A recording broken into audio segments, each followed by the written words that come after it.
That's some respect. Yeah, Venge.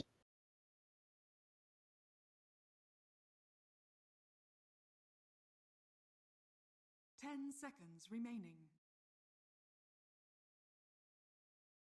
5 seconds remaining. Back. Whatever.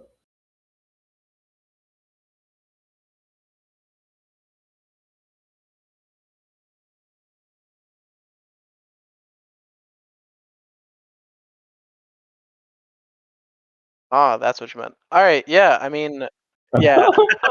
I I I do think that if they don't ban Venge here, and they didn't, that they're gonna pick up Venge very quickly on the side of the Dire if they don't block Bicket on Radiant.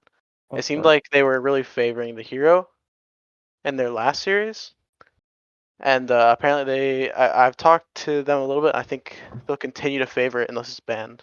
Yeah, I think Venge is just the nerfs didn't really hurt, and you can play it.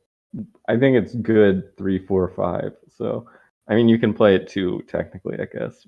So and it's just like it's just a pretty imbalanced hero, to be honest. Yeah, If they block Bicket. yawn, but it makes sense. You don't want to lose to it, so you pick it. I think heroes. The way to deal with Venge is to have heroes that kill the illusion for free. So I think like PL is actually pretty good matchup versus Venge because it's pretty decent into Venge laning. You don't care about the minus armor. You can dodge a stun. All yeah, and eventually your illusions just eat the Venge illusion. I think PL is also in a really good place this patch. He's probably like I think he's probably just the best carry. I could be wrong about that, but regardless, I think he's in a pretty good place. It is hard to pick on 6-7 though. Yeah, you can't pick it now, but I think that's like the best hero versus Venge, but the difficulty is if you know that, you're just gonna ban it because you can't pick it 6-7. Yeah. Venge first pick seems really strong whenever you can get it because of that. Most of its counters can't be picked that early. Yeah, because the problem with the Venge, she's kind of slow, so it's a little hard for her. So she's like fast at certain like because you have to build the eggs, right? And you kind of have to farm, but you also kind of need to run at people because you don't farm fast. So you want like you want your other heroes. So if it's usually 3, I would say you want your other heroes if you run in this 3 to have damage. You don't have to run this 3, but you need your other supports to have damage because she's kind of damage light. She enables damage more than dealing it herself for the most part. Okay, Tusk. That's interesting. So it could be Dawnbreaker 5, Tusk 4, but it could also just be Dawnbreaker 3. Yeah, I haven't seen. They haven't played it yet. I don't believe on the side of Frostfire Simps the Dawnbreaker. So I don't know where they're gonna put it. Most of their players are versatile enough that I'm pretty sure they could put Yeah, it it in could be a multiple lot of rows. things. Yeah, because like Colonel Squid plays all the weird mids in his pubs. Bulljax could play it. I Acid Rain think could play it. Journey. I think I think Dawnbreaker, if you play it as 5, you want like a range carry, and I don't think Fume really likes range carries. So my guess is it's gonna be in the off lane somewhere, either as a 4 or 3. But I could be wrong. You can kind of run double melee with Dawnbreaker because the hero's just ridiculous, depending on what they lane in the off lane. So Gyrocopter, I think that's a little aggressive here, honestly. Could be a gyro support, but if they're picking a carry here, I don't really like that into Tusk, because Tusk is really good at isolating a hero like Gyro. So you kind of need to run around and flat cannon. But I don't know. Yeah, I would say the one thing they have going for it is if this Dawnbreaker is a support, whenever I look for a good like Deuce game, good gyro game. Besides the carry matchup, if the enemy team's like lacking wave clear, it's really easy to hit your like tri camp and stuff because any moves Alright, they make yeah. will be way too obvious, right? And so if I'm thinking that this Dawnbreaker is A 3 on or that, yeah. like a 1 or something, 3 will get his 2 max too quick and will be able to push the waves. But besides that, like I think the gyro is okay if they can also ban some of the counters. And picking on 8, I've been watching and looking at drafts for like pro teams, and a lot of these 8 picks are these flex carries. You'll Got see it. 8 pick Bloodseeker, 8 pick Monkey King, 8 pick Gyro is really common. And so they flex it between either the support role or a carry role, and it's been working out really well. Got it. That makes sense. I mean, I also think that one of the problems with Dawnbreaker 3 is you can lack initiation, which might make that if it ends up being a gyro carry. You're probably right. It's probably just a flex pick because I think gyro 5 is quite good. 5 seconds. Especially when you're almost. It's very likely that that's a Tusk 4, so you're gonna have a. It's gonna be hard to pick a good lane with Tusk 4 versus Gyrocopter. Even if you like kill the Gyrocopter, he just comes back with full regen and resources. Like, it's really annoying. Team ban. Yeah, he's no joke of a level 1 hero, right? He's got like, what is it, 5 armor, 320 move speed or something crazy? Like, good amount of HP. Yeah, you sometimes I think one thing a lot of position 5s that don't do is they don't die enough. Like, you're supposed to die when they don't get out anything out of it, and you trade super effectively if you get like some power spike as compensation for it. And like Gyrocopter, like with Tusk, you're gonna kill the Gyrocopter because eventually you're gonna get the shards if he's a support. But if you just get like if he just clicks his Q and both of you are dead and you have to burn like 2 salves, it's not worth it. I don't think that's going to be Yeah. too much of an issue. I think Aurora actually holds the record for highest average deaths on POS 5 right now. Okay, that's not gonna be an issue. Yeah. I Okay, think so he's averaging like what? Is it I think I looked and it was 11.5, maybe higher. So he will die for his carry a lot. That could be okay. wrong. I'll look up the stats in the Yeah, room. oh, this is so gooby. Venomancer.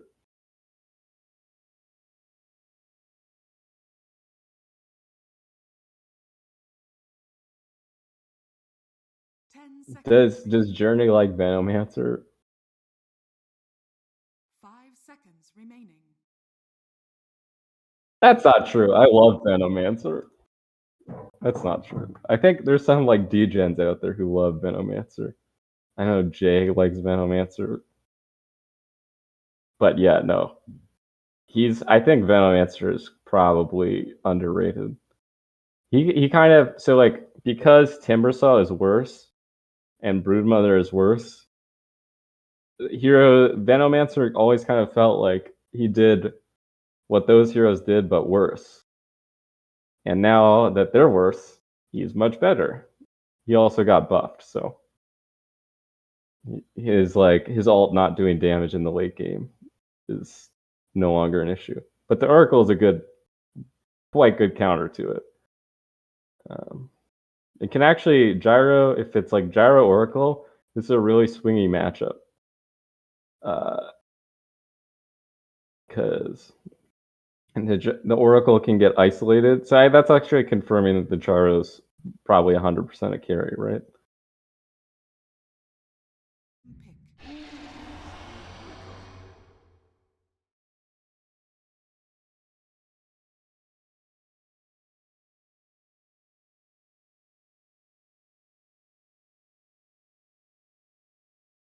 Where are But they did pick 2 counters to Venomancer, which is kind of how you have to deal with the hero. The hero, if he has a rough laning phase, he can feel really bad.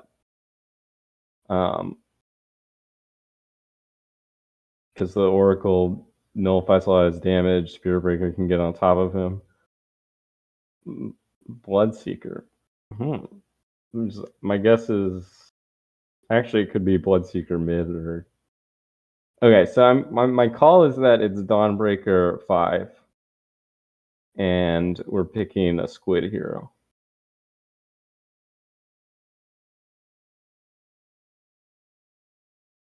Yeah, I would think so. The only thing that I would say is that this Venomancer game actually looks really good for a core Veno because they don't really have great ways to clear these wards right now. I at least I would say, like, if they were to go no, play that's some true. deep vision and they try to kill it on any of their supports, they get jumped by Tusk, like, really easily, and they don't have great countermeasures, or even they don't even have to get jumped by Tusk. This Oracle can't clear it out. They can't jump up. It allows them to keep deep vision with a Veno, kind of like how a Beastmaster would play. No, yeah, that's. I mean, Tusk Veno is like one of the best combos for the hero. Yeah, and this And I mean, Veno can like either sit in the dead lane. I don't think. I think Spirit Breaker doesn't allow him to sit to like split push ways easily. I guess he could kind of like uh do it in the trees, but if they ever get vision on him, he does get killed. Unlike against some other heroes, the Spirit Breaker does help with that. But defending towers and keeping vision of that area near Roche that Dire usually gives up to flip the map, I think Veno is really good against that. And and I so, mean, Bloodseeker also is one of these. There's really good synergy, actually.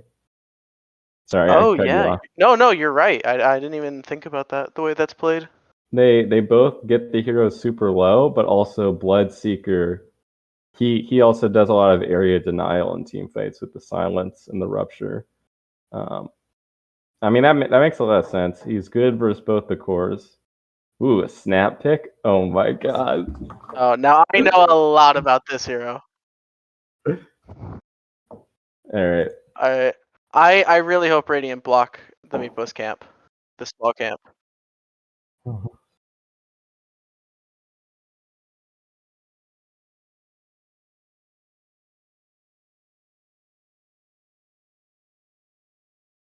It's I think like I kind of think the Radiant or so the Clanker squad. I don't know what to call them. The Clankers of the Guamets. Their draft team is more reactive to what the Simps are trying to do. I'm a little unclear. I honestly don't really know what's gonna happen. I think if we were to play this straight up, I think like it'd be probably even drafts to be honest, because it's a quite good Storm Spirit game. Like net is not the best thing to catch you. You got like what net punch, Uh, but he has this. This is very reliant on the Storm being a god. yeah, so a little about I guess my team for you, Hobbs or Sea Dog or whatever you prefer. Um, my carry player is like a grandmaster, like 1700 games Is plus he the Meepo. potato? Yeah, I've played He's with him a potato. bunch. Yeah, Yeah. yeah. So if he was given this game on Meepo, um, like there's certain things that like allow Meepo to work, and this game is just one of those games. Meepo into Storm. Now I haven't seen Colonel Squad's Meepo, so I don't like know exactly how good it is or how comfortable he is on it. But Meepo into Storm feels really good. It's one of those matchups where Storm doesn't usually have enough damage, especially because you go the stat build. Yeah. Hopefully he goes the stat build. Because he can't burst all of your mute. Yeah, I get what you're saying. And Yeah, they also have really good setup for the. I get what you're saying with the other heroes because you have like supplemental damage, and also supplemental control. Like Venomancer is just a really annoying hero. But I also have to make it to my game. I think Gyro also won't have enough damage until they need him. Okay, I gotta go to my other game though. Thanks for having me. yeah, yeah. Good luck. Lakad mo totoo! Lakad mo totoo! Lakad mo totoo! Lakad mo totoo! Lakad mo totoo! Lakad mo totoo! Getting too old for this horse shit. Normally. Lie down. Have a cookie. Yeah, Don't be negative. nice to be here, Badger. Our opening cast together. Got a good match ahead of us. No, you're making me seem desperate, alright? No, you were giving me hints. You're like that girl across. No. No.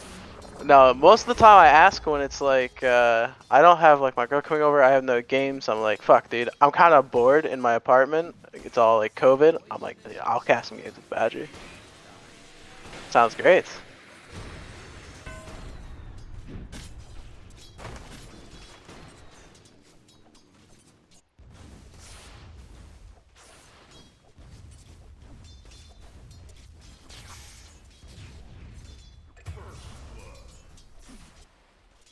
Fast blood. The twin shall not thirst for long. Yeah, no W on the Bloodseeker, so it just looks like it must have been a bit of an overextension. Yeah, I would expect level 2 would be when they get their kills on the Dire.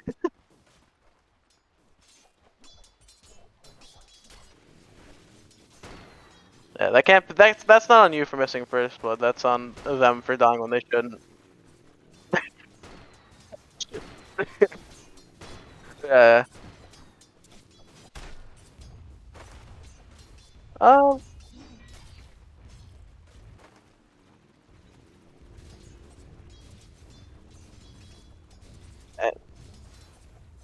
It'll be a lucky streak. That means it'll be a good game.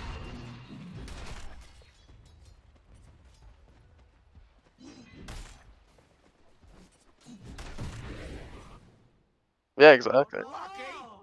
Lakad mo to to. Normalin. Lakad mo to to. Lakad mo to to. Lakad mo to to. Normalin. Lakad mo to to. Lakad mo to to. Lakad mo to to. Lakad mo to to. Normalin. Yeah, it's up to Guam to do it this time.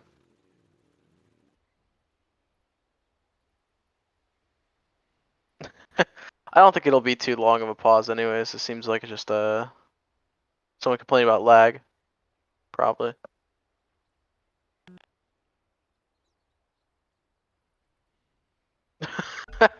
Then yeah, that happened for one of your games, right? In BTS.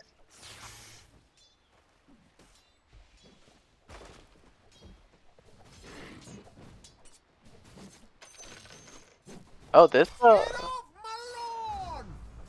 Yeah. Oh, he went to stats on Meepo. All right. Squid knows, and he unblocked the small camp by 2, so he's prepared to recover. Dude, why? How does he have so much on Tree Hard? Oh.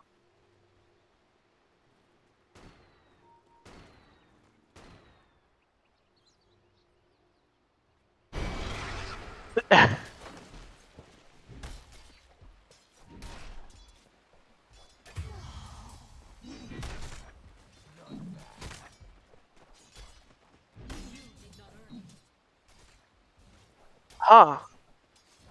It's strange at the very least. They missed that, but they're still gonna proc the W on Spirit Breaker though. I think you're right. I think they're just getting out of position. They're not CSing. It doesn't seem like they're harassing.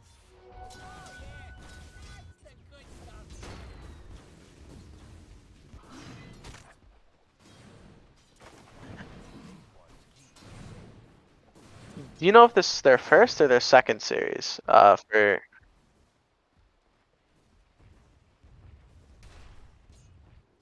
I know. I lost. I was the one that lost against Full Jack's team, so I knew about that one.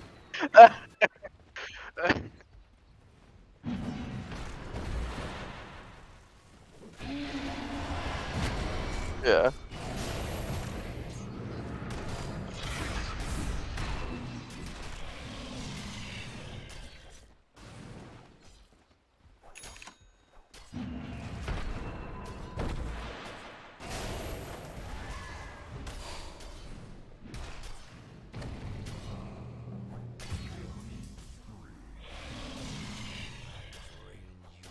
Thank you, you precious weak thing.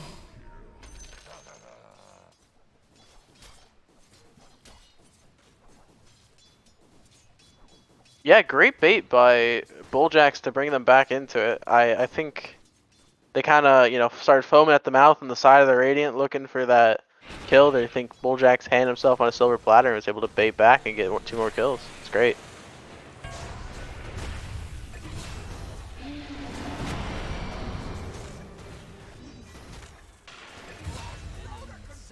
Run empty.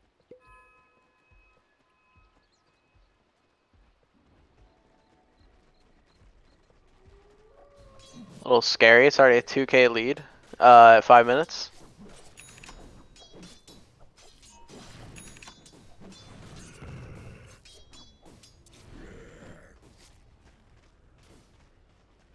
Yeah, and although there's so much CS on the Storm, the Meepo's ahead in net worth.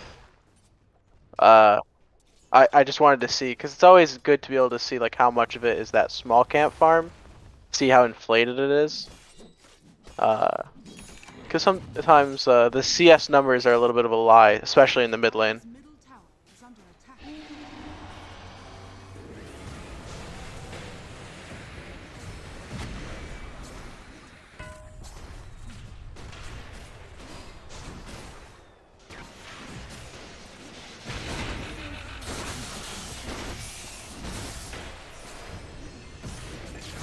Dire's middle tower is under attack.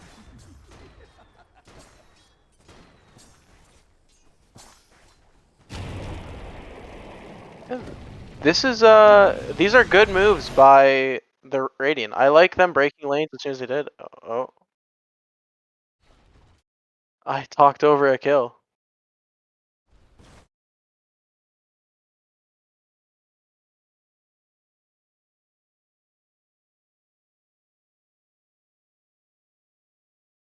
Dire's bottom tower is under Oh, they haven't been able to hear us the whole time? Or they've only been able to hear me?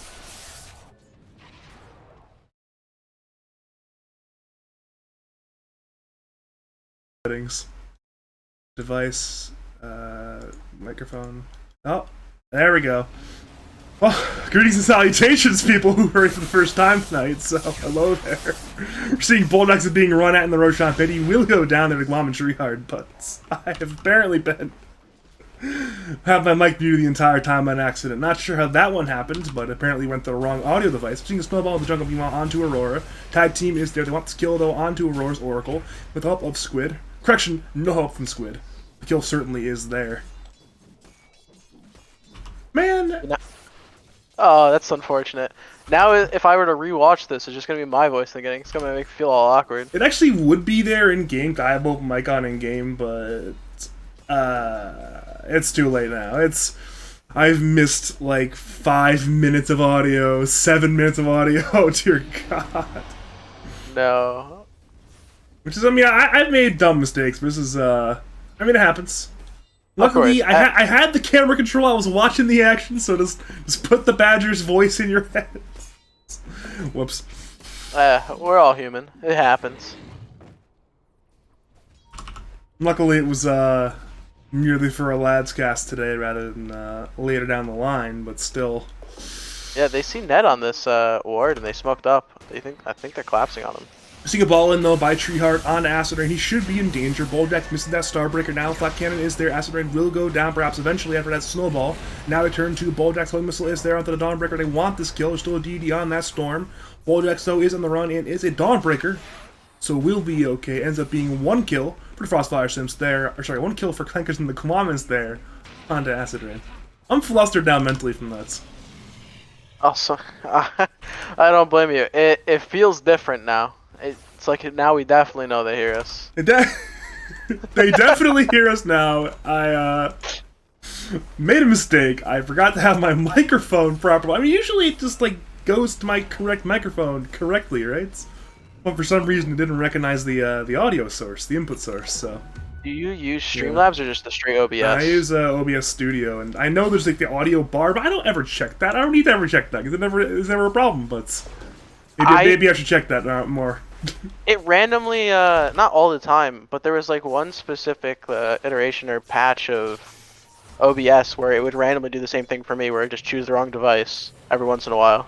Mid lane though, we are Nothing seeing else the snowball there in the tree yard. It will hit. Now in comes the Celestial Hammer from Bulljax. They're looking to fight, but now Radiant have arrived. Starbreaker is there, but it does not hit. Down goes Bulljax. Down goes Asterin. It's 2 kills for the Glommers. They bring in all 5 and bring down 2. Though, all the cores are still farming. Radiant's bottom tower is under attack. Yeah, it's a 5k net worth lead. They have more kills, so they're probably high in spirits, which feels good.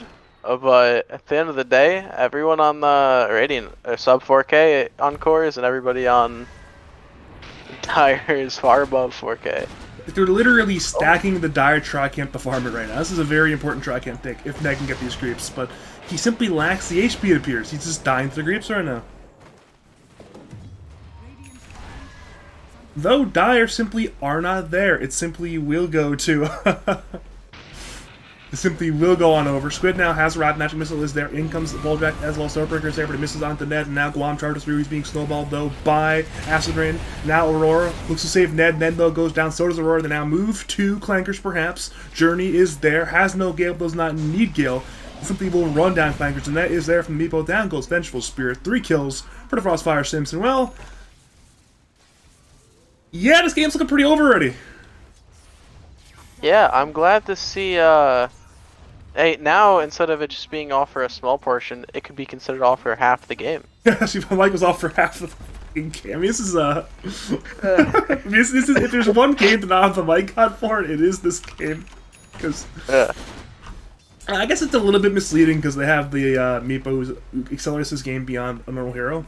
So I guess the 7k lead's more like a 5k lead, but even then, a 5k lead at 10 minutes is massive. tower is under attack. Like, absolutely monstrous. And it's not even him at the top, it's the Bloodseeker. That's what happens when you feed a player Fume's caliber. You just give him space to farm by feeding him kills, and, well, he will use it. Dire, though, are TPing in top lane, looking to defend. Acid Rain has arrived. Journey is set up as well as could be disaster for the Radiant. Once again, the tower is being sieged now. Lost Punch is there on the net. In comes Bulljack. In comes Squid. In comes that Solar Guardian. It's a stun there on the 2. And now in comes Starbreaker also in on the 2. Ned is hit a false pound. Snowball comes through. Sun's there on the 3. And now in comes Treeheart looking to fight to bring down Acid Rain. But they need to get more. Down goes Guam. Down goes Flankers. They now turn to Ned. Treeheart is dead as well. Bulljax tries to get killed there by Aurora, but once again Bulljax walks away. Now Meepo has nets, ignores Gyro, wants the Oracle instead apparently, and they will get him. It will be a 4-for-1 trade, and that's not even like a trade, it's an absolute steal. They get everything but Gyro, and they lose the support. Yeah, I don't know, I think that may have been worth for the Radiant. And they didn't even bring in Fume! Net worth stayed the same. No, that's a rough one. It's that was Storm's first death. Surprisingly, he's doing really well on the map. I think he was making good moves. But at this point, it's gonna be really hard to gain the map control back. Whenever you have the suppressing factor with Meepo, they don't have a great way to get these waves out. Now it's Ned who's being gone on once again by Squid and Bulldogs in the Radiant side Tri-Camp by that tier 2 tower. They now move to Guam as well. He pops that Bulldoze, but it won't matter. He will go down eventually. Or perhaps not. He's a little bit too fast for now, but in comes that Celestial Hammer from Bulljax. Down goes Guam. It's now 16 kills. And, well, we saw Radiant attempt to grab the Dire side stack Tri-Camp, and now it's Dire grabbing the Radiant side stack Tri-Camp. And it's... dear God.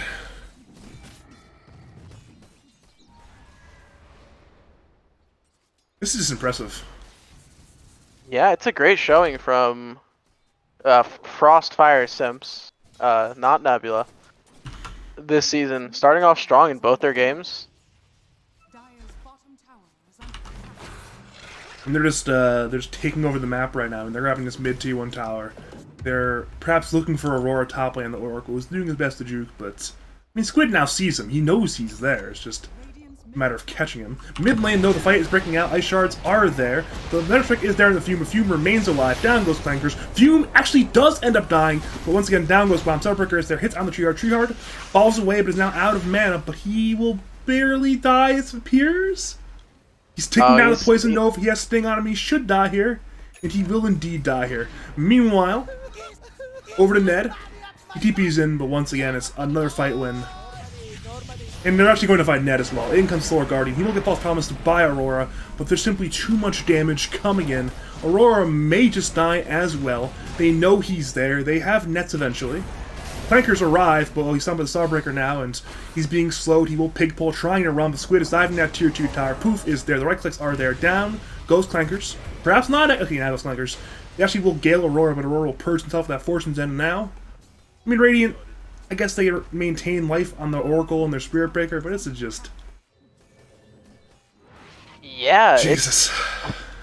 and it's hard to get out on the map when this Meepo can not only keep an offensive pressure, but also deal with the waves at the same time.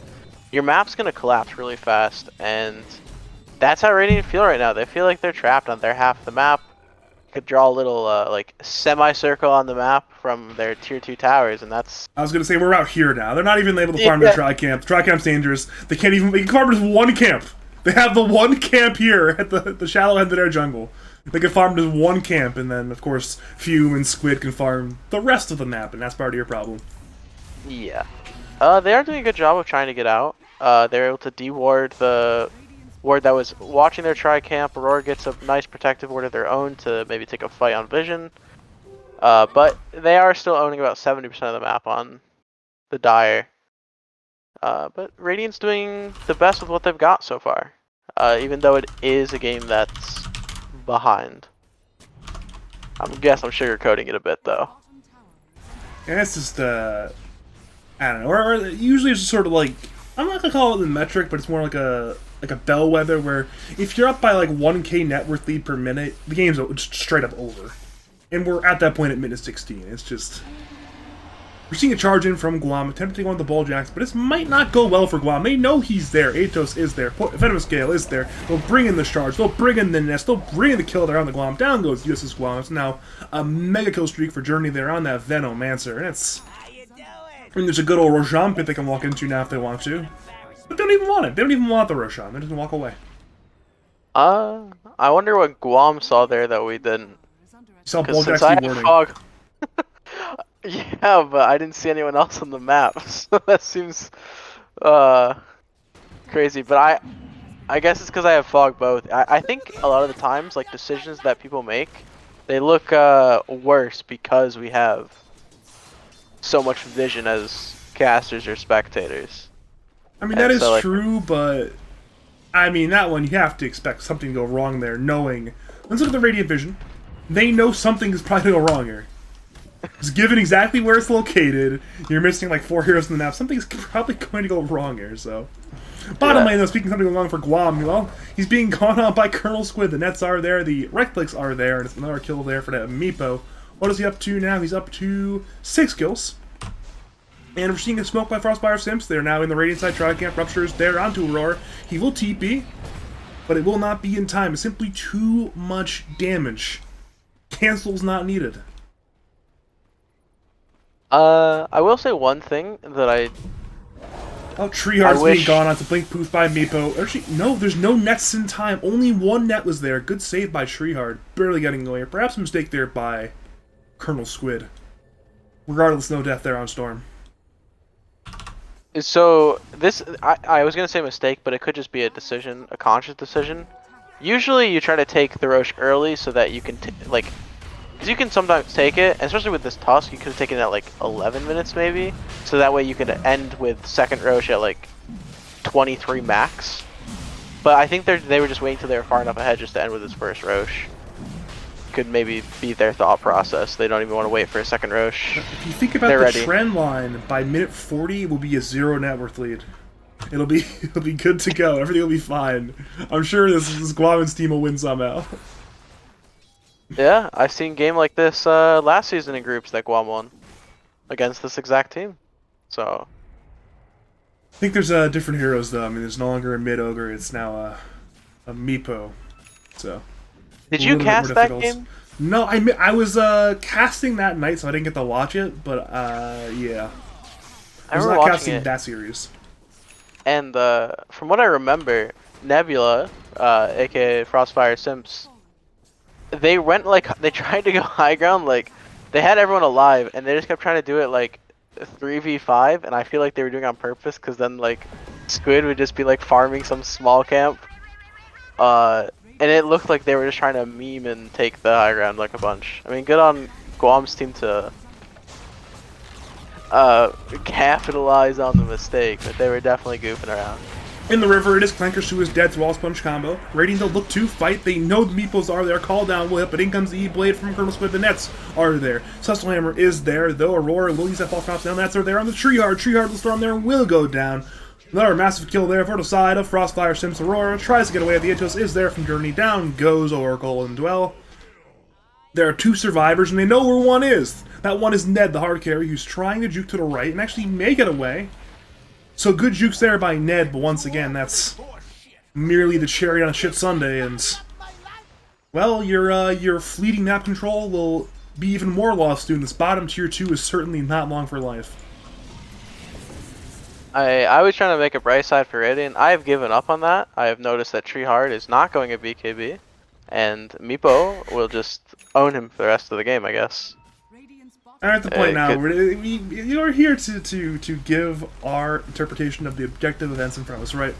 And if we're pretending that the Clankers and the Guamas team is in a good position, or even a tenable position, we're kind of lying to the audience. So. Oh, agreed. I just try to give like I think what they've done is poor, and I think that the Dire have been playing much better. I just try to make like these would be the moves that they would have to do. At this point, Acid Rain is just juking out 2 men right now. We see a jump in by Treeheart with the help of Clankers, looking to get the Tusk there, but Tusk simply did not die. Now we're seeing a rupture there onto Clankers.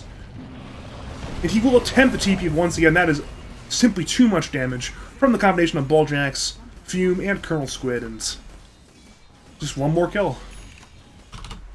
yeah, agreed.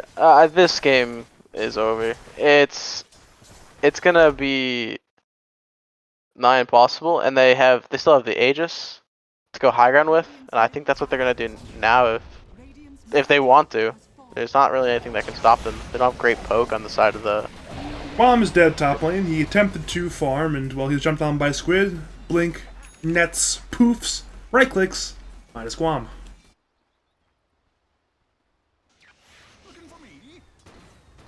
Well, it's we're kind of joking around earlier about like these sort of like half circles and how much map space there is. We're seeing Radiant now are literally in that half circle, and they cannot leave it, no matter what they do. There's Journey posted up bottom lane with the wards. He's hard to jump. We're seeing mid lane, obviously the bulk of the Frostfire Sims team is there, and the top lane, Meeple's pushing it in, so there's nowhere to go. Now, Meeple is diving the T3 tower. Pulse Thomas is there, though, onto the gyrocopter. Call down is dropped. They're trying to defend, but Tyre triumphantly run in. Atos is there onto Treeheart. We're seeing more jump on the Ned. Ned is in danger. Ned goes down. Treeheart jumps in, looking for a Journey. The Poison Nova is there. They will net Treeheart, well, down goes Treeheart. Now it's Radiant, you have 3 looking to defend. They will find Clankers with that Walrus Punch. Nets are there, down goes Clankers, and well, Radiant are now being chased to their fountain. Meepo has the nets. Guam has a charge, but now he's been by the Atos as well. The Gale is there, the nets are there. They will bring out Guam in the shadow of his fountain. They even dive the fountain. Squid is in the fountain. He will lose the Aegis, but a Rampage is there for Colonel Squid. Treeheart bites back, pops the Aegis. Acid Rain has Snowball in the fountain. Actually may go down. The Bodak saves Acid Rain. The plays. But I mean, yeah, it's over. It's over. Yeah. Treeheart though is looking to fight. Never mind, he's fine. Bulljax, that play from Bulljax is so sick. Actually, I just want to point that out. What did Bulljax ended up? So he doing? went into the fountain to tank the fountain for time for Acid Rain to buy Ghost Scepter, knowing he would die. He died for his team. I thought Squid just E-bladed him. Did he? Oh, okay, maybe about time for the E-Blade then. Either way, though, Treeheart, he jumped on Deeper, he goes down, Venge goes down, Gyro goes down, Acid Rain remains alive, Aurora wants that kill, but Rupture once again is there, he's accepting his death, he's bashed, he goes down, and... yeah, the GG is called. Oh, was it? Yeah, Oh, GG I is have indeed called. Rudy got muted. I have social. No. I just have social off. Uh-oh. No incoming, like social. That means I miss good all chat though. It's sad. There's not much good all chat in this game. Simply sort of methodical beatdown we just saw tonight. You know, it was. Yeah, I mean, I mean, if this next game goes just like this one, then I guess I get to go to bed early today. Congratulations. Yeah, thank you, thank you. Who had second pick last game? Because they won a coin flip. Was that Frostfire Simps? Frostfire Sims had second pick, yeah, because they last picked the Meepo overall.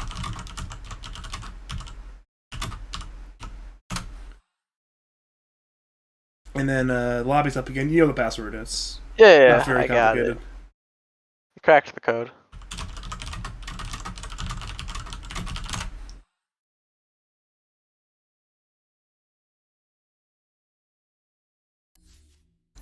I still have a 15-minute Dota TV delay on. Whoops. From doing BTS Pro Series, I still have a 15-minute delay on. Oh. I'll have to turn that back on Friday when I work again, but yeah. You'll have to set a little reminder on your phone or on your computer. I have a checklist for this, don't worry, that I do every time I start my workday. Oh, smart. Smart. And I have yet to make a lobby mistake yet, and I don't intend on doing them. Yeah. I mean, it seems like you're on top of your stuff for the most part. You just had a lot of stuff to deal with for that league. Between BTS. Mandy and Valve glitches, yeah. A little bit of stuff going on there. Yeah, I'm gonna start blaming Valve glitch. I've seen the abandon thing, and I understand it if you're doing it fast reactions, but I feel like I'm also very cautious every time I click anything like that. I'm like, dude, I never want to abandon.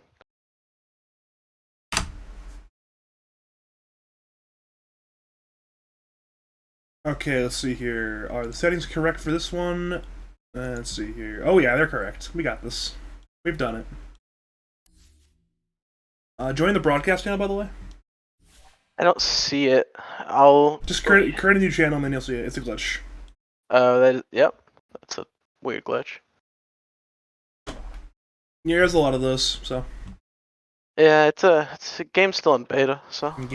Game is indeed. If you go to your files, Dota 2 beta. Yeah. I mean, I can't wait till they make an official release where it's not beta. That'd be awesome. It doesn't change anything. They're just making a big announcement for it. Put on the Dota Twitter. Put it on the front page of Steam. Dota Yeah. 2 now released. It's been out for 10 years. Officially alpha version.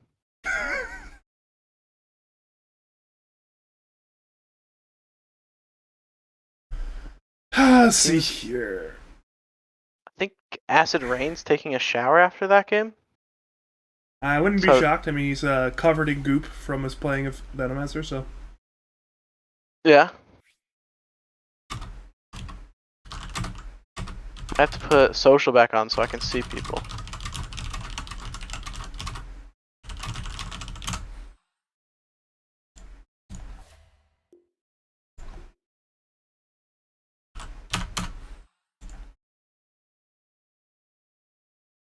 We are, though, waiting on a Fume to rejoin the lobby.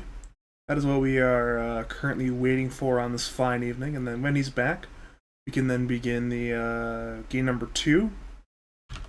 Where's my OBS settings? Oh yeah, let's put these little things in the screen again. Put the team records. We've got 0-3 taking on 3-0. Yeah. Apparently, I've dropped 200 frames today, which is very sad. That's not very cool. Really? Is that according to the OBS thing? Yeah, I'm seeing 275 dropped frames, which is not good. I mean, it's only like 0.2% of the frames, but it's not very good. I've seen that before, and I don't know how accurate it is. Because, I don't know, I would run it and I'd look back, like, through the VODs, and I don't know if this is just, like, mine specifically, but it didn't seem like it actually, like, hitched or anything on any of the frames. It depends when you're missing the frame. If you're missing a frame or two here, it's no big deal, but if you're missing, like, say, I don't know, 30 frames in a row, then you might notice. Yeah, exactly. Or if it's like one frame that's like taking a long time because it's like what is it? Like each frame can take a certain amount of time as well. Yeah.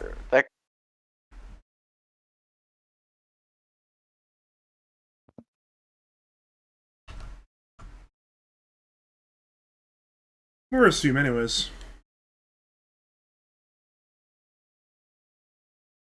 Where is Fume? Fume. He's not online on Steam, at least not from what I can see, so. Yeah, maybe he went to go watch the game. He's waiting till it's finished on Dota TV. I was gonna say, it's probably like minute 10 on Dota TV right now. He's still in the draft. Hey guys, is Badger muted or something? What's going on here? Yeah. But yeah, I mean, it's unfortunate we had a bit of issues tonight in terms of technical issues, but I mean, it happens sometimes. Sometimes you I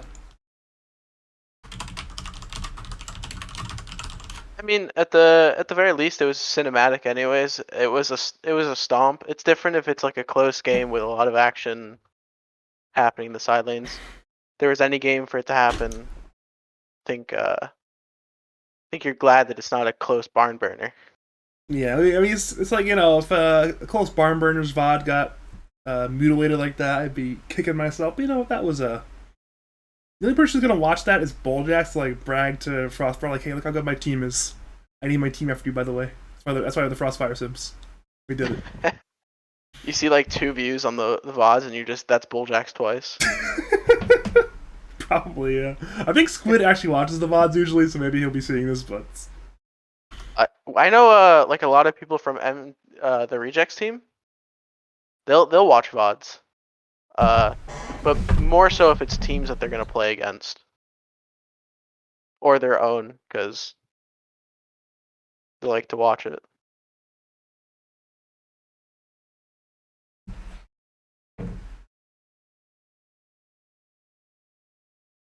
I guess, I mean, your team doesn't have to really worry about playing both these teams, right? Because one of them clearly already beat you, and the other one, it's not going to be Amiibo anyway, so problem solved. Yeah, there you go. I mean, for my team specifically, we have some issues we have to work out. Not in like personality or anything. We just have to fix some draft stuff, and hopefully we're looking better. If anyone watched our games, they'd be like, it's pretty bad. I mean, the only good thing that we have going for us is I think we took a game off the Nephilim team, and no the banned players. Yeah, and our games against our losses don't look like this. I guess is a good way to put it. I mean, you're 1-3, but it's a respectable 1-3, you know, where you played 2 of the better teams in your group, and you played pretty well against both teams. You still gotta win. We're 2-4 actually. No, so who else do you play other than those 2 teams? Metasys to Sobriety, we 1-1. Okay, that's you where gotta the win. issue, You gotta win both the of issue those. came from. You gotta win both of those. Come on. No, I know. That's if you were to just look at our first 2, like we were fine. But we had like a really off night, and so this will be our actual first scrim of the regular season tomorrow. Very cool. Hopefully it goes well. I know. Practice. Talk about practice. Practice. Oh, what is that? It's from basketball, yeah? Allen Iverson, yeah. It was he was having some kind of press conference back in, it was like 2004 or something. And he had like his brother or something, like a best friend just died. It was a terrible death. And then he skipped practice. And they were like, we heard you weren't in practice today, Allen. And he was like, yeah, I go hard every game, 40 minutes a game. I'm going super hard. But we're talking about practice. Because, you know, it's just some practice. You play, 82 games a year, plus playoffs. You play like 41 minutes a game on average, the highest in the league every year. But the media from Philly was giving him grief for missing practice. And of course, he was, a little bit apoplectic, but a little bit, just kind of like, really, guys? Practice? Talk about practice here? I mean, the people that get upset about that are either the super fans or the people that bet on those games. Like, so the media is trying to help and appease that group. It's like 2004 as well. It was a different time, different times back then. Yeah, definitely. I mean, we didn't even have like fantasy basketball. And even then, if there was, talk about practice. There's no fantasy stats in practice. Why are they banning tackies? I don't care. Are they memeing or is it actually? Okay, let me go through the mentality here. Here's the idea. So, if you think you can beat the enemy team on the meta heroes, then why ban the meta heroes? That's true. And You know what? if they leave every meta hero in the pool that they don't mind playing, then say you're right, you could have, say, I don't know, Venge, and you could have Gyro, but then we'll pick, I don't know, Dawnbreaker, which is actually banned, or we'll pick some other cool heroes like that, and we'll be a-okay to go, you know? 5 seconds Yeah, remaining. and it was kind of what we were saying before when Sea-Dog was here. They banned the Venge because they'll first pick it on Bulljack's team if it's in the pool. And there's certain heroes where Buljax will just literally first pick every game if he's allowed to. Before the nerfs, it was Omni Knight. He'll pick it every game, first phase, first pick every game, and that's probably Venge. So times they'll have changed. We have a Night Stalker pick, which is probably their 3 hero, but we have seen certain teams in both the pro scene and in LANs flex it to supports. It's a flex. If it becomes a bad Night Stalker, like they pick some like lane dominating one, like 5 seconds I don't know, remaining. like a Monkey King or something, or lane dominating 5 that the guy can't lane into, they'll flex it. Bulljacks will play it. I think Raging Potato of SCA played it carry today as well, so it wouldn't be too crazy to see out of either. Yeah. Do you think Bulljacks goes mid this game? No. Okay. Dire team He's been wanting to though. Yeah, but whenever he does it, it doesn't go very well, so that's why he's not doing it anymore. He's been telling me he has to choose a game and he has to choose the right one.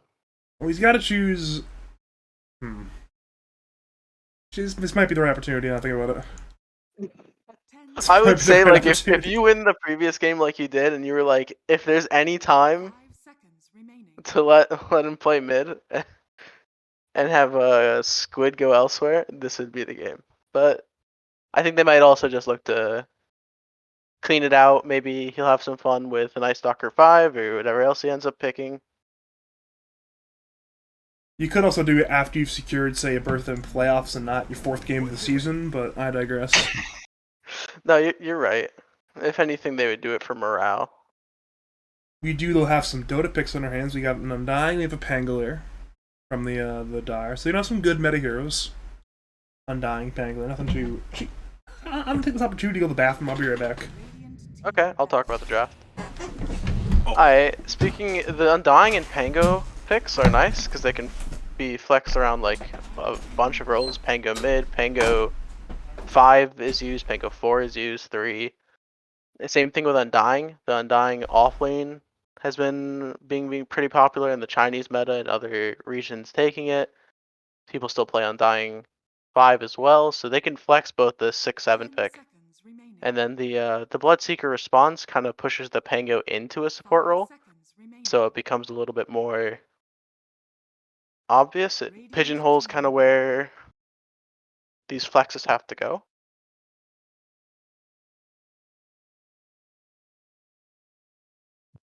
They ban out the Grim though. They still try to secure the Pango's game somewhat going into the next phase. And it seems like they banned the Monkey King so they can maybe keep the Night Stalker option as a 3 later into the draft, instead of having them force it into a Red team back. 5 role very early.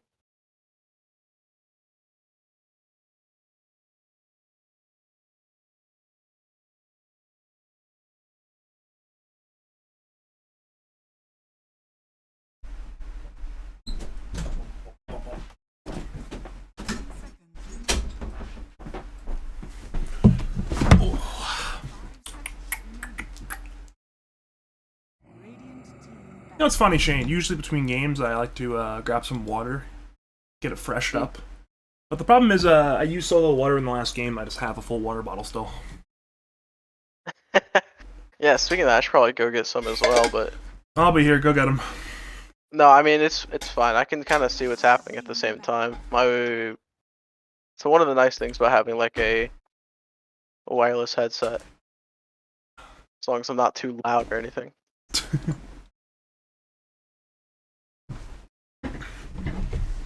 I'm excited though to have my mic unmuted for a game. You know, it's real exciting.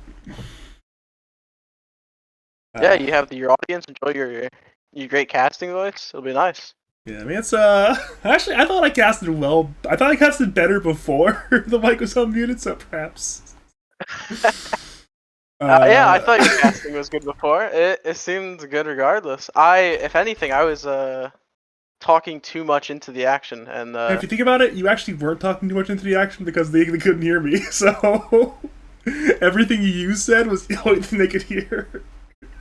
yeah, they hear me get cut off abruptly because I'm trying to be quiet for. I'm like, oh, action! I have to like stop, and all they hear is me like cutting myself off, and they're like, what's going on? It's so strange. It's just too real. So yeah, it happens. Sometimes you make mistakes. I mean, we saw on BTS the other day. I'm not sure who was muted during the post game. So I think it was like Ricky or Neff was muted during the post game. It's like, all right, these are the professionals. I feel better now. Yeah, they're both really good at their craft. I'm big fans of both of them, honestly. I haven't watched their casts in a while, but I haven't been watching too much of the non-international games lately. If you want Friday, Saturday, Sunday from 4 p.m. until whenever the fuck we finish, Ricky and Neff will be casting BTS Pro Series 8, admin by yours truly. I'll be in Twitch chat all day. You said it starts at 4 p.m. though? Yeah, 4 p.m. is when the match will be starting. 4 p.m. EST to probably like 1 a.m. or later. So. If it was anything but the weekend, I would be fine. Weekend's the only time I'm not available. Rip. Com said, please keep me company in Twitch chat. The people in Twitch chat are brain issues. Oh yeah, I mean I try not to associate with them, unless I am the one in Twitch chat talking to the live stream. Like it's like my Twitch chat. Usually I got some people with heads on their shoulders, right? You go like a 5,000 person Twitch chat, 7,000 person Twitch chat, then it's help. Yeah. If I have to hear one more person say the games are rigged, I am going to literally like pull somebody's like wiring out of their computers, cut them with scissors. Like, no, you are not allowed to watch this game until you grow a brain. I mean, Lads is rigged. They followed the script to the T last season. At least we admit it, though. We admit we're rigged.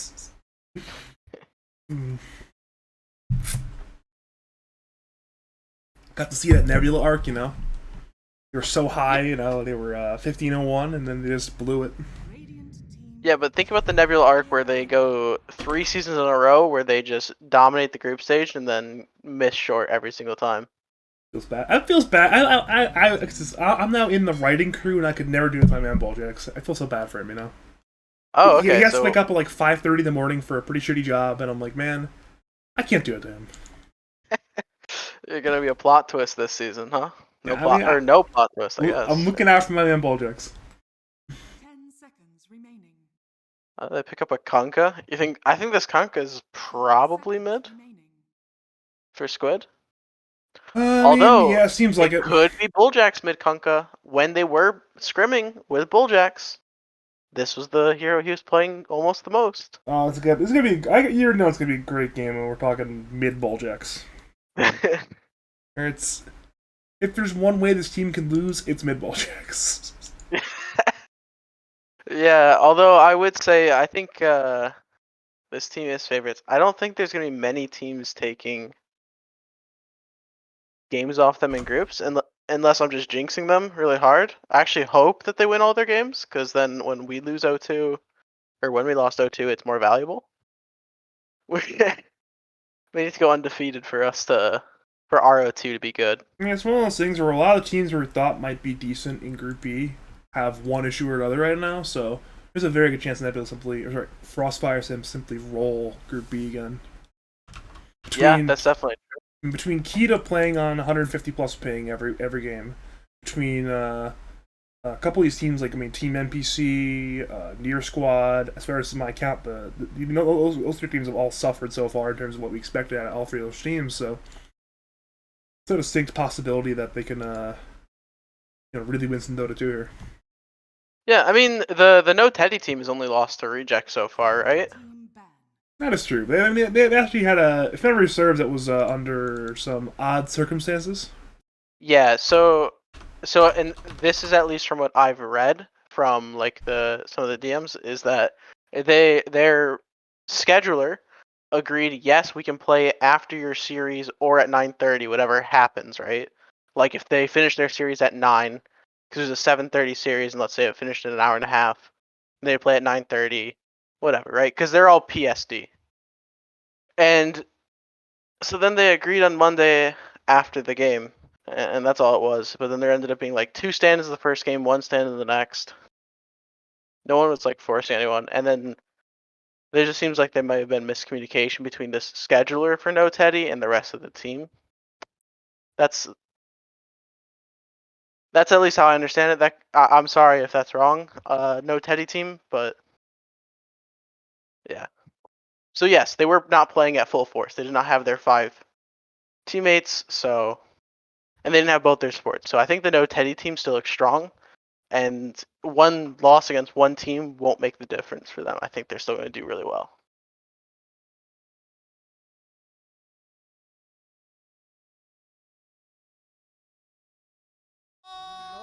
Alright, we're getting into the action, which is always exciting. And we have an entire full draft now for Frostfire Simps. They're popping the lockout Mototogs in the all chat. They're ready to go. They have like 5 semi-cores, so it's really hard to evaluate what they'll be doing this game. Clankers and Gods have a much more traditional draft with this the Magnus carry, so it should be interesting to see how these two styles sort of conflict. I'm interested to see it at least. I think I can't tell where Simps players are going. It's hard. It's really hard to tell right now. They haven't even selected yet who's playing. Okay, so it's Squid, Kunkka, Boljax, Night Stalkers. Looks like it's gonna be a carry Bloodseeker with a Night Stalker. It'll be a mid Kunkka. It'll be an offlane farming bat with a Morana support. That appears to be the modus operandi for the side of Frostfire Simps. Yeah, and it seems like they're deciding between who's getting the Undying and the Pango for the Clankers and Guamits team. Guam gets the Undying. I don't know how much I like for Undying, just because there's no space in the lane to hit when you decay. Usually, like as a 5, you can decay and you can like walk the dog out of the lane, right? But as a 4, it starts under their tower. Especially as Dire, because the Radiance wave actually is right in front of their tower. So you don't actually get the right. You just wait for the second wave, right? Because if they block and you don't block, it'll be under their tower pretty much immediately. But if both teams don't block and you aggro the melee creeps to your range creep, either they return aggro it or you lose equilibrium in the lane regardless. So no matter what happens, Radiance safe lane almost always just lose equilibrium. So I think it'll be fine for Guam to just go in instead on the first wave on like the second or third wave. Do you know how to fix that, Badger? There's actually like ways to do like I struggle with it. So basically you like move ahead of the wave and then you just draw aggro. So when they try to pull it back up, you make sure doesn't go under tower range. I do that, but then suddenly the enemy range creep is under deny situation, but your range creep is fine until you get the range creep to go forward, and that's where it's not very fun. Or it's Dire just kind of it displays itself while Radiant gets to do something. So. Yeah, that's definitely true. It's just from what I've seen, better players than myself like do to contest that type of thing. It's like alright. So say the lane's over here, then it's alright. They aggro this direction. You bring your creeps with you over here, and then it ends up over here, and the range creeps are over here, and then you can aggro me back there. But you don't have to even do it twice. So it's like Dire. It's just over here. It just plays itself. You're just A-OK smiley face. So it's it's fine. Yeah, exactly. You get a little breathing room. But so to speak. If you are just joining us, welcome to game number 2 of Frostfire Simps, who won game number 1 in unbelievably dominant fashion. Taking on I swear this is my account, aka Clankers and the Guamits on the Dire, looking to at least bounce back, turn it into a 1-1. My name is Badger. I am joined by the dog owner's captain, Shane, and hopefully we are in for some more competitive Dota 2 this game. Is that intentional? It looked intentional. 30 seconds. Yeah, I'm excited. I want to see them not be down by 6k by 10 minutes. And I think they can do that. I think they have nice lanes this time around. They have Alina mid, notoriously for being a strong laner.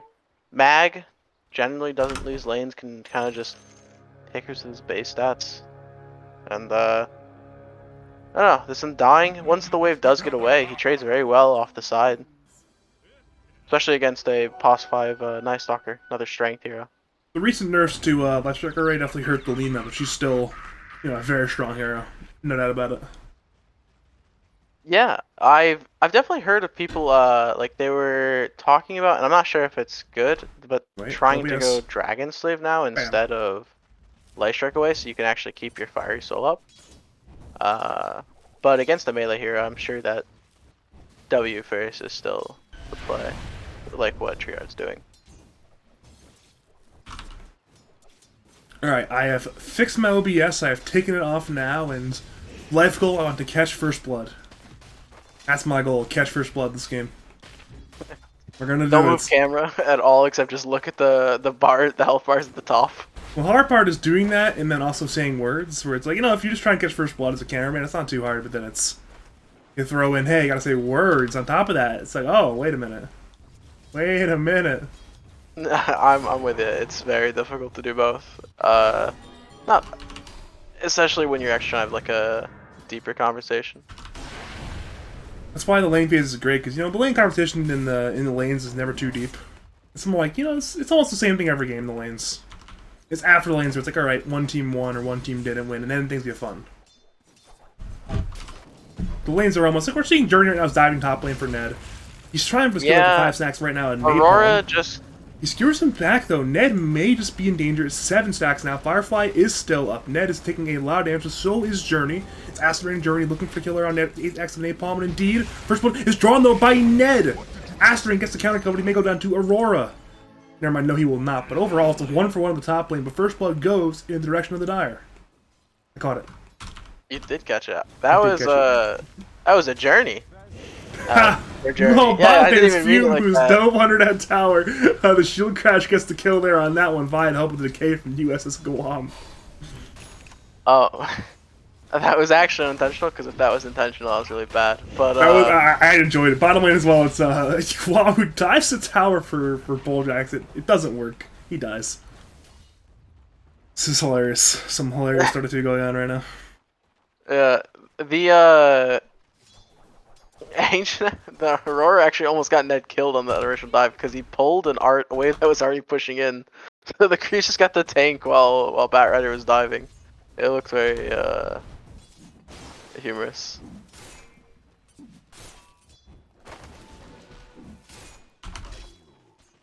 I'm interested to see what happens in this mid lane. Obviously, both these heroes are very heavy CSers, but do we see any rotations onto mid? Do we see either mid laner rotate over to other lanes? That's where things get fun.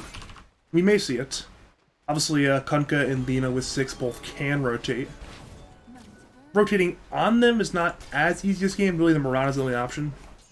It's possible. And Night Stalker at 5, or at minute 5, right? Because the slow like ramps up really heavily to like 3 seconds, 50%, right? I know I watched Flesh Canoe's gameplay from that team, and at 5, if he could move from the lane, he would. Because that hero is strong at nighttime. So what I'm thinking right now is maybe Radiance at like minute 5 when around Kunkka gets 6, they can rotate with the Mirana and the Night Stalker mid lane, go in the lean and shut her down early. If you have this Night Stalker who's gonna be strong at 5 and the Mirana who's an arrow, it's like, all right, go go go, 1, 2, 3, hit this hero here, get a kill. Yeah, and they do it a second time, and then her game's over, and she cries. You do it when she has no TP. That makes the mid laner very sad. Extraordinary. They're seeing Guam is has 24 strength stole with the K right now, but it's still not enough to kill anybody, it appears. Not quite yet. Mid lane, though, we're seeing a dive there by Treehard, looking for Colonel Squid. Squid is trying to take out of Torrents, but the tower, it hits. Squid stays alive. Down goes Treehard. Had to sneeze there, but I think the mic did not catch the sneeze, but still, Treehard goes in the dive. It does not work out. Good kill there by Colonel Squid. And a bit of an overzealous dive there by Treehard. Yeah, and the sneeze was not caught, so you're safe. We did it. And it does seem like this bottom lane, it is just the wave has been able to stay in front of that tower. Speaking of the bottom lane, it is Fume and Bulljax headed for both. Clankers was healed by Solar of Guam, but instead as Guam goes down there on that Undying. So another death there. Across the map, this time on Guam's Undying. Bit of an oxymoronic hero name if you ask me, but I digress. Yeah, especially with how much he has been Dying. dying.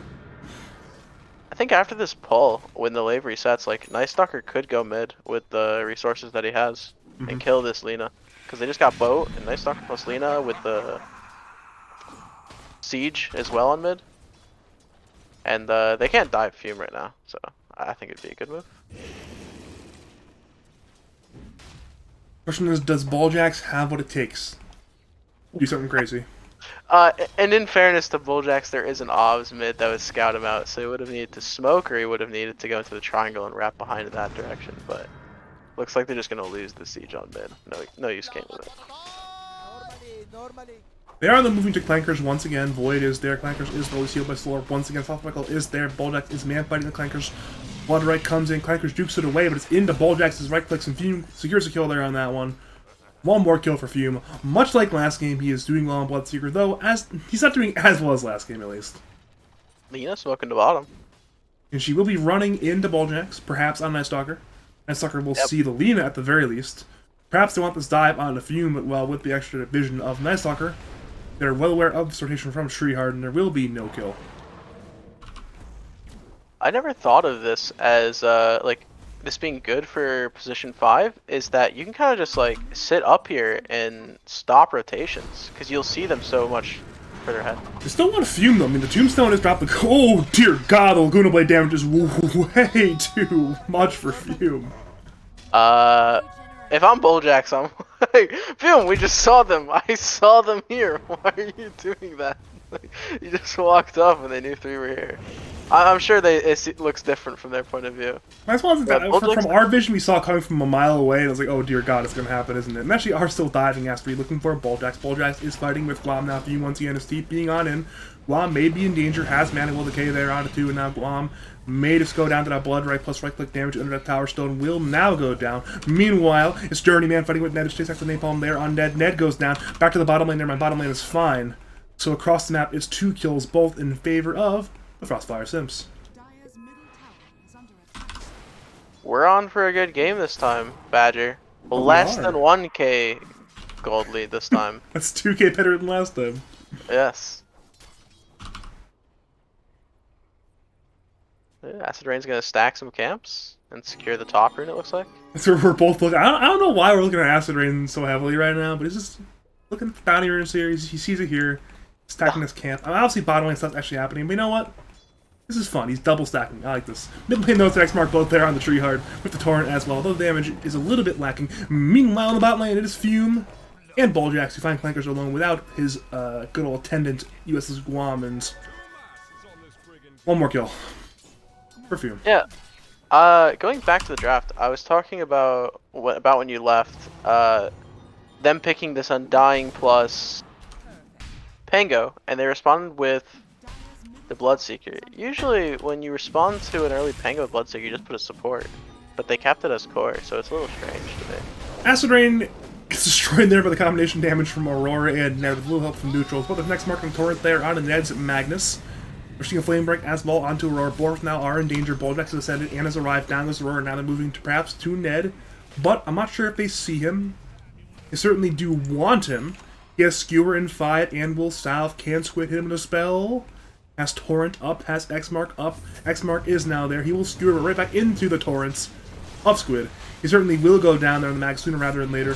Though the RP is there on 3. Is there a skewer? No, there is not. In comes Treehard, has the L-State, but it misses. Down goes Ned. Treehard looks to man fight once again, but with the Napalms there on Treehard, it should not be any more kills. And a good RP, but alas, the follow-up simply was not there. And the dive continues. X-Mark, Torrent, both are there in the Treehard. LSA will delay for now, but it will not matter. Balljax and Journey are on the dive. Ice Blast comes on and on the 2. Journey may be in danger. Down goes Journey to the soul up damage. But now Squid and Balljax on the dive looking for USS Guam. Once again, Kunkka is very, very strong. Machine Mag once again TPing in. Tidebringer is there. Down goes Guam, but straight though for Balljax. Now Chocolate is there on Squid, who once again wants to do more, but misses Tidebringer onto Aurora. And now Squid is actually quite low, only 4 HP, will salve, but needs to do quite hard. He's now in the trees, but Ned and Aurora know where he is. Skewer misses, but they know where he is. Cold Feet, Shockwave, will not latch, but they're going to get the kill, it appears. Arrow comes in, will miss, but it's the pig pull! He's a little bit too fast! And now Ned wants this kill, but, well, the pig pull! He's too fast! No, did Acid Rain walk up and give him the pig pole? I think he might have That was- actually. Ah, We're seeing an X mark and an arrow though there onto Ned into the air and into the flame break. Ned will skewer Squid under the tower. They need this kill and they will get it with the Dragon Slave damage. But now it's the lasso. They're on the Treeheart into the Starfire up. Acid Rain and Treeheart will go down as well. So it's a 2-for-1 core trade in favor of the Simps. And they will look up for a third kill as well. It is Aurora who's being dope. He will TP, but that is futile. Arrow cancels TP. Probably didn't need to, thanks to lack of HP, but still 3-for-1 trade there for the Simps. And they will of course grab that top tier 1 tower soon. I will say this is space for Guam. Guam got to farm mid lane. He's getting his levels. He's almost level 8. He's living his best life. What do you I mean don't think he space for needs- Guam? It was space for Guam. So Guam didn't have TP. He needed to farm mid wave. He did it. He got the wave pushed out. He killed the catapult. Guam MVP during that fight. And Dear Lord. that's all his payment got me. Radiant structures are fortified. Space for Guam. We are though seeing the top tier ones alive for now. Bolgas keeping this huge name alive. Now Shield Crash is there, but Clankers is silenced temporarily. Now Swashbuckle is there on Acid Rain, but once again, Dire only have 2. They are though running out Boljax. The roll is there from Clankers with the Tombstone of Guam. They want this kill there on the Nice Soccer. Boljax jukes up and away into the trees here. Should go down now. DK roll once again, finish off Boljax. So they let Boljax die. They leave him to his own devices, which is death. And thus the team gets away. Meanwhile, it's the next marking about the torrent there, on to Clankers. Arrow's there as well, Urn is there. They want to get Clankers, but he will swashbuckle away for now. Just leap in once again into that Starstorm. But it's the Tidebringer finish it from long range. 1-for-1 trade that I'm sure Radiant are very, very fine with. I was really hoping Clank was gonna live, because then I could make a point about like he only lived because Guam got the levels from mid and enough soul rip. But he died. Alas. Alas, Clankers. alas, yes.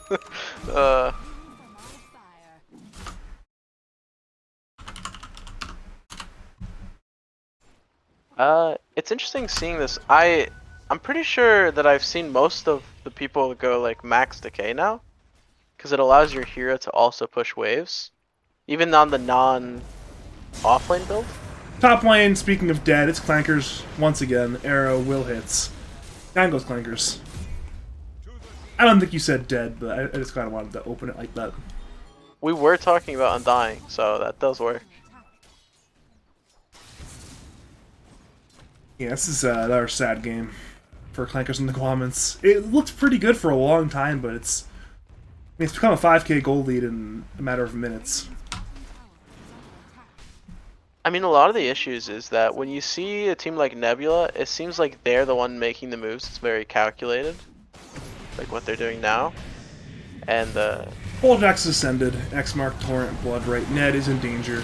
Boljax goes in the backlines looking to silence. They want to perhaps get Ned. Flame Break is there, cancels the skewer, and now Boljax dies to Laguna Blade and nice vortex damage, but Dire are collapsing. Treeheart dead. Ned dead. Guam on the run. Aurora, X mark Torrented as well.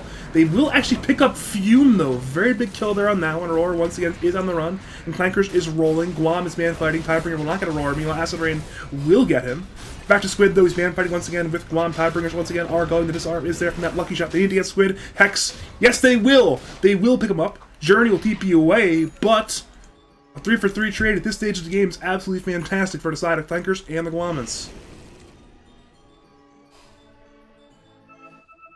I take it all back. It was a bait by Never mind, Guam's dead as well, but he will be avenged by Treeheart if TP'd out the bots. Laguna is not up. got 2 leaps. He's chilling. He's chilling. He does have 2 loops, you're right. Well, it's still a good trade. Yeah. Now I look like a fool because I lose the fight, but I was saying that it seems like the old Nebula team is like making more active moves around the map, and it seems like the Guam team is just kind of like reacting to them as they occur in both games. It's almost like one of those things where, sure, it's been true in the games. It's even been true in the drafts, as our man Dude Wipes Hobbs said, where they're reacting to the draft. Perhaps it's simply a very reactive Dota team. We are seeing a skewer though by Ned, bringing Boljax towards the Dire side tier 2 tower. Boljax though will simply die to Laguna. He tried to ascend, but it. Or actually, he did ascend. It's just nighttime, but the death is still arriving. He's ascended into a better place now. Descended into the grave. I thought it was the Dark Ascension he popped, but no, it's just nighttime. Yeah, if he got ganked like a few seconds later, maybe he lives. Or he got reacted to with the extra move speed.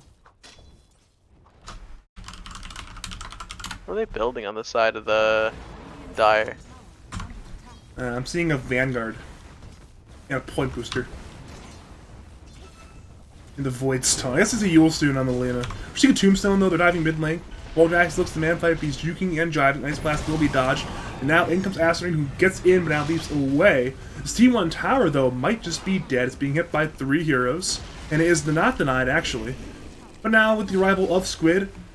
Oh! And meanwhile in the bot lane, it was 2 heroes who were not in the fight. Fume solo kills the Magnus of Ned. Didn't see that one coming. So yeah. Big team fight mid, only death. It's bot. And the solo kill at that. The carry solo killing the enemy carry. That's never what you want to see. Never. I mean, it's a relative rarity for a reason. It's an absolute disaster there for Ned.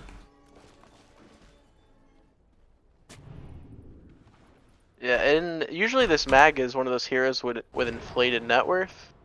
Kind of like when you see a Sven or a Dusa. Or not so much Dusa. Dusa uses net worth well, but like a Sven, right? And the fact that he is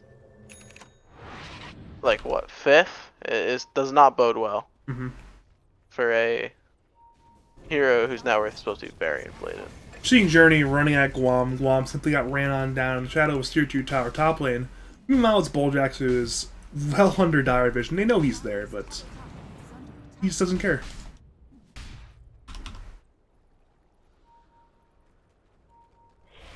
I'm at the point where it's not alarming yet, but it's concerning the game state for the Dire. They're going to look to fight middle lane, it appears. They're rolling on in with the shield crash there to Boljax and Journey. Ice Blast will come in, should hit on both, it appears, skimming both at least. They're going to get Journey, unless, okay, they do indeed get Journey. They're now moving to Boljax. Boljax is a little bit too fast, it appears. It is indeed nighttime, he is indeed a Night Stalker. So he will survive. Still, pick off. That's good. They're gonna fight on Radiant. Fume is calling that he just got his BKB. Clankers is rolling, but, well, it's a rupture by Fume. Clankers appears to be doomed. Guam, though, comes on in, has Tombstone, the stun once again there on the Squid. The Clankers will go down to Fume's rupture. Now Fume's man fighting there with Guam. We're seeing Ellison, meanwhile, on the Boljax from Treehard. Arrow comes on and hits there onto Guam. Meanwhile, it's Boljax who actually cannot stick onto the Lena. But Guam, well, cannot man-fight that one. Meanwhile, it's Aurora who's invis. They know he's invis, and, well, he's no longer invis because he's dead. 3 kills, all in favor of Frostfire Simps. Yeah, Dire got a little too, what's the word? Ambitious. They know that they had the Bat Rider dead, but the Nebula, Frostfire Simps, I should say, they get BKB on Fume and they just realize that they're too strong. Big kill on Fume if they can get it, but Fume is already BKB'd. Ran a Treehard, but now runs on away. Perhaps BKB simply is wasted. Dire probably wanted that kill. Fume wanted some kills as well, but neither will get their kills. That was awkward. I'm not sure if Ned was in range to like blink RP that, or maybe they were just scared that there was more. I mean, why would Fume be alone there, right? Yeah, it was a little awkward on both teams. I like what Fume was trying to do. He's basically swiping the map and trying to put them back into their base. He felt strong with the VKB, but none of his team was there, so the move didn't really end up working out. Dire, no, Boljax is there. Boljax gets 2D wards off. You'll get skewered though under the Dire 2-2 tower. Shield Crash is there. Boljax is still alive. Now in comes Torrent and next mark in the boat there on to Ned. In comes Journey with the lasso as well. Ned's Magnus will go down. Meanwhile, it's Clankers who's rolling looking for Boljax, but he's stuck on the rocks. He will not stop buckle away, and now in comes Treehard with the LSA and the Laguna there on the curl scope. The X-Mark and the Torrent come on in. He will dodge with deals. Meanwhile, it's Fume in the backlines who finds Aurora. And now, from the backlines, it's Fume and Acidane arriving, collapsing. Clankers, Guam, Treehard, all are in severe danger. Colonel Squid is low. Arrow comes in, hits there onto Treehard. Treehard will go down. Back to Squid. He remains alive. Boljax will dive once again. Softbuckle comes in, actually kills Colonel Squid. Now Fume, his BKB is back up once again. Clankers goes down. Overall, it's once again a very favorable Radiant-sided trade. 4 for 2. They do lose Squid. They pick up, well, all 3 cores, so it's pretty good. Yeah, I like what I'm seeing there. It was a favorable fight for the Radiant. But unlike the first game where it seemed like they were getting fully outclassed, Clankers is taking good fights, using his spells well. We can see when Clankers doesn't get ruptured, it you know, it casts his spells quite well. I think if people want to like look at these games and think that this isn't a team to like look out for, I think they're just playing a good team. But I would say that this may be at a point of This no is, return. once again, Aurora going down. It's a two-man play from Journey and Acerain in the dire side tri-camp. Arrow from long range hits. Probably didn't need to hit, but, well, it hit regardless, and Aurora's death has arrived. Meanwhile, bot lane, the Triard being gone on by Colonel Squid, Torrent, Boat, Arrow, dead Lena. Disaster. Yep. Raises it from a 9k to a 10k lead in just a minute. They're going to lose control of their triangle very soon. And they may simply lose control of their own jungle, too. I mean, there's been 2 D-wards by Bulljax recently. And now they're at this top tier 2 tower. I mean, Rupture's there with the Clankers. In comes Journey, with the Lasso there, under that tier 2 tower, onto Ned. Ice Blast comes in, skims there onto 2 of the Clankers once again, is dead, and Ned will join him quite soon. Has the RP, he will be there, but it's only on the 1 BKB target. And now Ned skewers away onto Bulljax, but Ned still goes down. Straight though for Fume. And Bulljax dies to Tombstone Zombies as well, so overall a 2-for-2 trade, but Radiant certainly want to go. In comes Squid with the X Mark and the Torrent and the Spirit Vessel. Down goes Yosef's Guam. We're seeing a flame break there onto Aurora, actually knocked him away, but it appears not to matter. Meanwhile, Treeheart has arrived, Laguna there in the Journey, but Journey remains alive. Aurora's now dead, and now Radiant dive tower looking for Lena. Torrent hits. Treeheart dead. It's a full 5-man wipe. You don't have the Sam. You're all washed up. It was all a bait by Blue, or Bloodseeker. They died on purpose to see if they'd overextend. Very smart. Not sure if that's... No. It was all calculated, Badger. I think they're just on some wild and crazy Dota. He's kind of hoping his teammates would arrive. They arrive eventually. No. They're definitely having some fun in this game.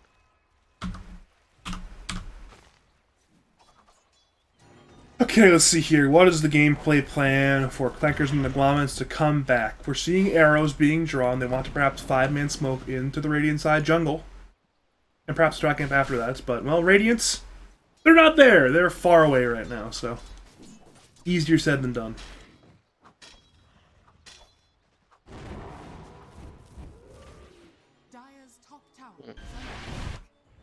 What are the items are they waiting for on both teams? It's like Bulljax is picking up a Solar Crest soon. Squid working on a BKB as his next item. S&Y finished up on the Bloodseeker on Courier. None of these items seem that important on the Radiant, but Dire, every item they're looking for is just so important right now. Like, they have a... They're close to a Force on Aurora, they have a Shard in the Courier of Clankers, they have a Crit soon on Treeheart, they have an Ag soon on Glom. Those are all very important pickups. BKB as well on Ned. Radiant don't need their items, they're fine, but Dire need these items. They're smoking a little early. They're so close to having Guam Ags and Crit on Lena. Why would they smoke? Maybe just for vision? We're getting this. Perhaps looking to tower trade at the very least. I mean, obviously it's a good trade for Radiant, picking up a tier 2 and losing a tier 1, but it is a trade nonetheless. But actually, we're seeing a TP in from Acerain. This won't be a fight, but he'll perhaps look out for a kill on Treeheart, the Arrow, the Vessel. Somehow, there's 5 Dire Heroes bottom, and Acerain solo kills Treeheart. That is just beautiful from Acerain. An absolute blunder from Clankers and the Glomans. He's level 18 now. He's 3 up on the enemy carry. He's going to die here, right? They're going to kill him, right? Right? I mean, he has one more leap. He has a Yules that he should be using on this Pango. Oh dear God, he will use the Pango. His arrow once again is there onto Clankers, and well, now in comes the Blood Ray, in comes Fume, in comes the Lasso there onto Undying, and it's more kills. Flame Break, Torrent, minus Guam, minus Clankers. Aurora and Ned must simply TP away. It's 3 more kills. Yeah, they're doing a great job of baiting people in terms of the Radiant.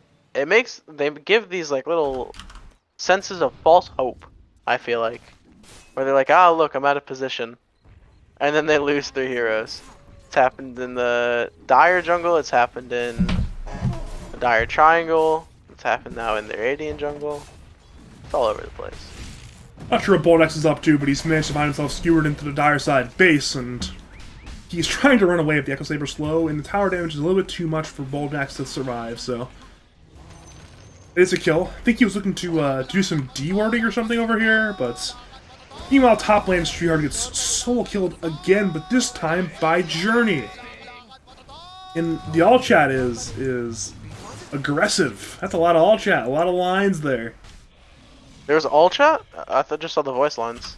Sorry, actually, a lot of Lockout Matatags and Yeah. a lot of Lockout Matatags.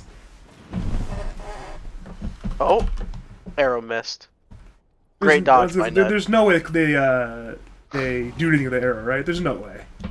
Let's say they hit Ned, I don't know, right over here in the facade of the what is that? An effigy? Yeah, but Double they matter. could do arrow into Lakad Matatag. Jesus. That's true. Come on. It is mind games. Might have been on cooldown though. Who still has it left? Yeah, nobody would have had it left, I don't think, so I think it wouldn't have mattered. They lock out my guys on cooldown. They got the solar crest and they go into Roche. You just missed the arrow on a stationary target. That's massive Randota right there. He just solo kills the enemy mid laner, but can't hit a stationary target. It's, to be fair, it's a pretty small target. Come on. It's a okay, fine. This is literally massive ass Roshan. It's the 2-ton behemoth. Small target. Yeah, small target. Well, bot lane is Journey looking for a solo kill there on the Clankers, but Treehard is in the wings. Yules is there from Clankers. Now Treehard. LSA is in the Gunas there with the Journey. Icebox will come in, and down goes Journey. Big kill there. They find a very important solo kill. Now it's Boljax who's looking for Ned. Arrow comes in, is missed slightly, but now Dire are pinging out Fume. But they won't get him. Meanwhile, top lane, they're headed to Ned once again. X-Mark comes in. Skewer, it's too late. The BKB has to be forced thanks to that X-Mark, and that's a 70-second cooldown now on that Black King bar. Yeah, buys them some time though. I don't think they're gonna go high ground. They don't have, they had like the Meepo last game, and as well as like the Plague Wards. It's harder for them to go high ground straight up. Radiant desperately search for Clankers. Even ascended on Boljax. They instead find Aurora, but he's forced to have to wait, I believe, by himself. Yeah, by himself. Fire, though, want to do something. I mean, they're in the 5v4 right now, but now it's Ned who has been X-Marked and Ruptured and Torrented, and actually will skewer away, but oh, dear God, the Tidebringer damage. Down goes Ned, and now it's Fume diving all the way to the fountain. Blom remains alive. Now Boljax once again is looking to man fight. Arrow comes in, but Treehard and Treehard's life will be forfeit quite soon, perhaps. The Crank is rolling quite well. Treehard is now dead. Fume's now healed, but he actually ends up losing the Aegis. But Radiant once again continue their dive.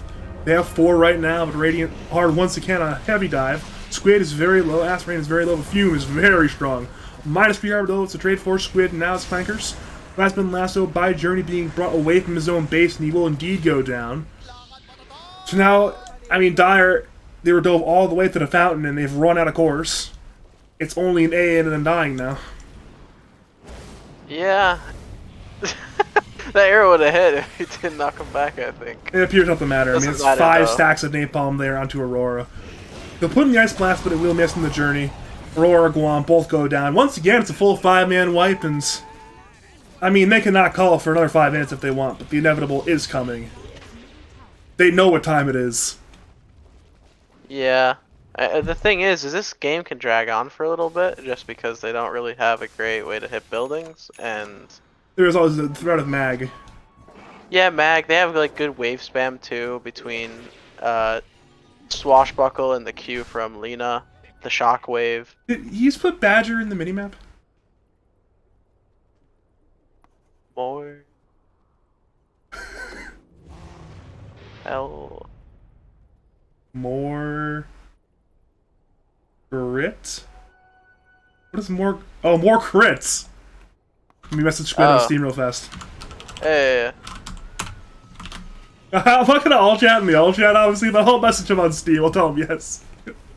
He needs the what is the blink? Swift Blink? No. I think you'd go like overwhelming, right, on this hero?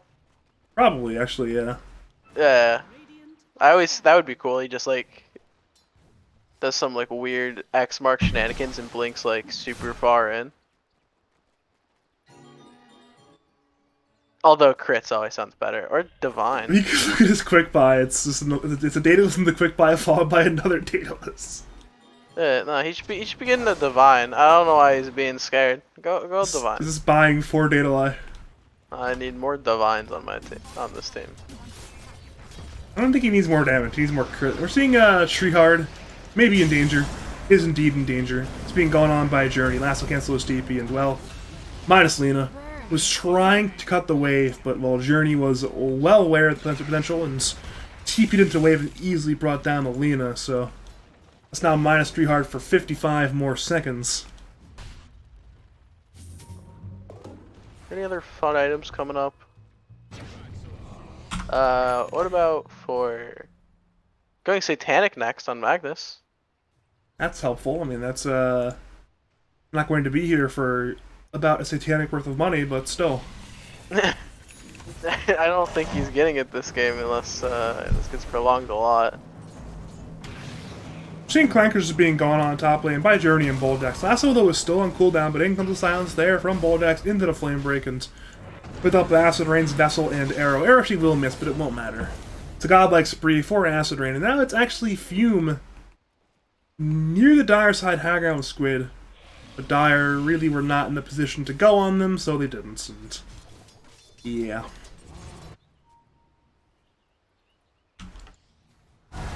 Seeing the next mark in the boat, meanwhile onto Aurora. Actually, will miss everything. So Aurora, never mind, he gets one shot by Tidebringer.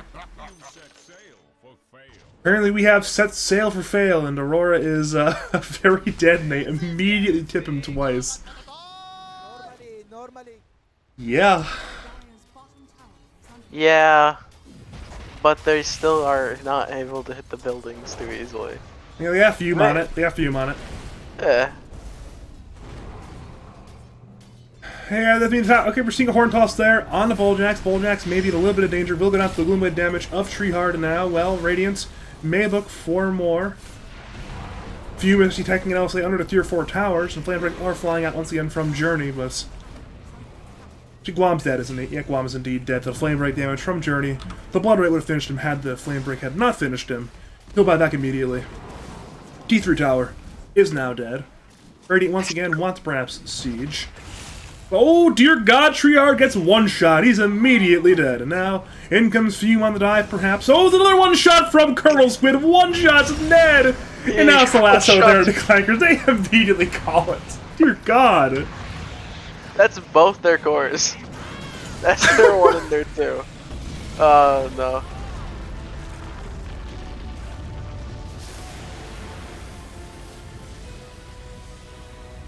This is a very impressive showing there from Frostfire Simps. This is a very dominant 2-0. One of the more dominant series I've seen in Lads recently, so this is well played to them. It's a very dominant win. And this Clankers and Guamit's team, they were predicted to go like middle of the pack too, right? So I had them at 8.5 wins, which is literally like 500, or above would be 500 or better, and below would be under that. That's pretty good. I mean, that seemed like very clean games against middle of the pack teams, and I think that's what you're looking for when you're thinking about top contenders. I think I may have overrated this team though, because even though I put the line at 8.5 wins, I had 20 respondents to the survey, and 19 chose under. So I think that the 19 may be correct on that one. They've had tough opponents so far, right? Who was the other team they played against? Let's go to dotabuff.com, shall we? Let's find the other game they've played so far. Who have they played? They played no. Oh god, they played no proper carry. And got 2-0. Well, then that's unfortunate. They may be in for a rough one. Yeah. But, I mean, do you have any final analysis for us before I go into my usual outro for you, and then for me? Yeah, no, do your thing. No, oh, okay. Thank you for joining me tonight, Shane. Do you have any final words, call-outs, shouts to say to the people of League of Lads and twitch.tv/BadgerPablo? Shout out to the winners of this game. Good tries from Clinkers and the Guamets, aka I forget their real name, but Guam's team. I swear this is my account. I swear this is my account. Yep. And I hope we have a good next set of rounds. It's almost over. So Yeah, we're almost there, and my name is Badger. Thank you for joining me tonight for this 2-0 bashing of Clinkers and the Guamets by Frostfire Simps. If you enjoyed my casting, want me to cast your games and your tournaments, now featuring my mic being on, you can contact me over on Discord. It's Badger number 5713, and thank you to MX Squire for the subscription. Your patronage truly is appreciated, and it's good to see an old friend of the channel always back for some more. And yeah, have a great night.